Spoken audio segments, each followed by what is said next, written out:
তো নবীর আগমনের মাস, একটু লাইটিং করবে, একটু মিলাদ পড়বে, একটু তাবারুক বিতরণ করবে, সমস্যা কোথায়?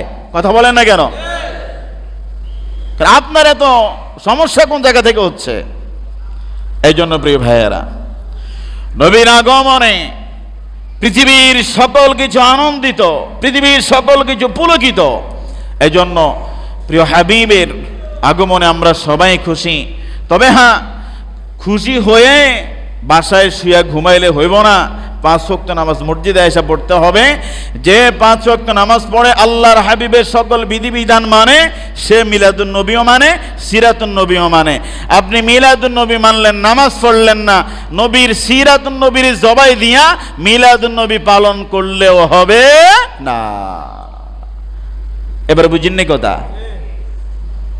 আপনি মিলাদুন নবী নিয়ে মাথা ফাড়াই লাইছেন, সেদিনকে জুলুসের পর আপনি মাগরিবের নামাজ পড়লেন না, জোহরের নামাজ পড়লেন না, সেদিন ফজর আপনি পড়লেন না।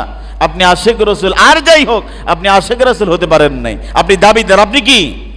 আপনি দাবিদার দিয়ে নবীর আশেক হওয়া যায় না। বাবা যদি এমবিবিএস ডাক্তার হয়, বাবা মারা যাওয়ার পরে বাবার ছেলে কি চেম্বারে বসে চেম্বার করতে পারবে? যে আমার আব্বা ডাক্তার ছিল, আপনারা সবাই আমার ডাক্তার দেখান, পারবেন? সম্ভব না। ঠিক তেমনি ভাবে রাসূলের আদর্শে উম্মত হওয়ার জন্য আপনাকে রাসূলের আদর্শ অনুযায়ী চলতে হবে।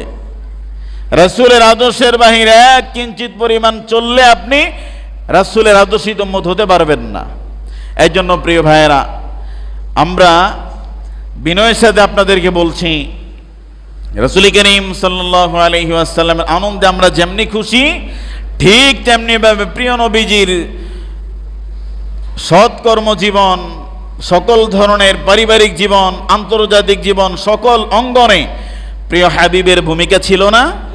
বলেন, ছিল না?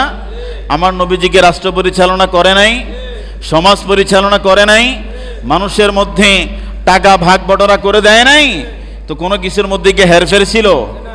আমাদের মধ্যে আছে না নাই?